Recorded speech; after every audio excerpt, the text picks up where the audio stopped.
नमस्कार मित्रों। कर्क लगन और अगस्त 2025 का ग्रहों का गोचर। मित्रों, लगन में सूर्य और बुध यानी कि सेकंड लॉर्ड और आपके 12th लॉर्ड एक साथ युति बनाकर बैठे हुए हैं। यानी कि आपका स्वास्थ्य का इशू रह सकता है और उस पर आपका संचय वाला धन व्यय हो सकता है।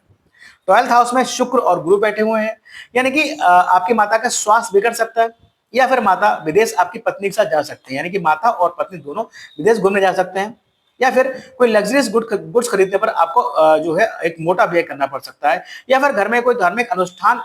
आप आयोजित करेंगे और उसमें व्यय होगा या फिर कह लीजिए घर में कोई बड़ा बुजुर्ग उसके दवाई पे खर्चा हो सकता है या फिर पढ़ाई लिखाई बच्चों की पढ़ाई लिखाई पर अननेसेसरी व्यय हो सकता है। अननेसेसरी व्यय का मतलब है कि बच्चा स्कूल से आ रहा है, बैग में से किताब लेकर आया, रास्ते में किताब गिर गई या पानी की बोतल गिर गई या टिफिन बॉक्स गिर गया, तो इस तरीके के खर्चे हम अननेसेसरी एजुकेशन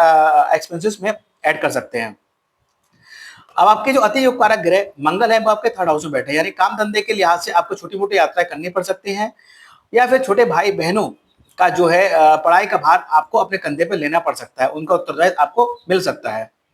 राहु आपके अष्टम भाव में बैठे हुए हैं, यानी कि अगर आप पाइल्स जैसी बीमारी से ग्रसित हैं तो कहीं ना कहीं ये जो 2.5 साल का पीरियड है, यानी कि 5 दिसंबर 2026 तक का, यहाँ आपको इस पाइल्स जैसे रोग आपके और गंभीर हो सकते हैं, इसमें लापरवाही ना करें। इसके बाद बात करें आपके 7th लॉर्ड और 8th लॉर्ड की, वो आपके नवम भाव में बैठे हैं, यानी कि पत्नी के साथ स्पिरिचुअल यात्रा कर सकते हैं, धार्मिक यात्रा हो सकती है। लेकिन शनि जो है आपके बकरी हैं, कहीं ना कहीं वैवाहिक जीवन में प्रतिकूलता आएगी,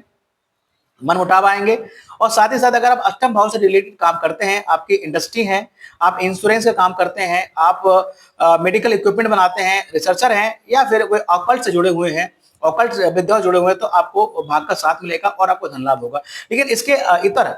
आप अगर अष्टम भाव से रिलेटेड काम नहीं करते हैं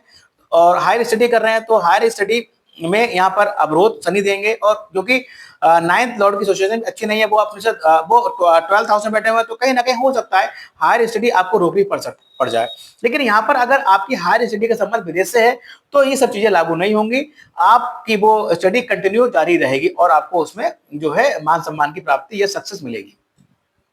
इसके अलावा बात करें केतु आपके सेकंड हाउस में बैठे हुए हैं, तो कहीं ना कहीं केतु जब भी सेकंड हाउस में बैठा होता है और नेगेटिव है तो आपके पास पैसा बचने नहीं देगा, साथ ही साथ आपके परिवारजनों से आपकी बातचीत में कमी करेगा। अगर ऐसा है तो आप स्पिरिचुअल हो जाइए, थोड़ा धार्मिक हो जाइए, सोनू के केतु के निवत हो जाइए, आपको फायदा होगा।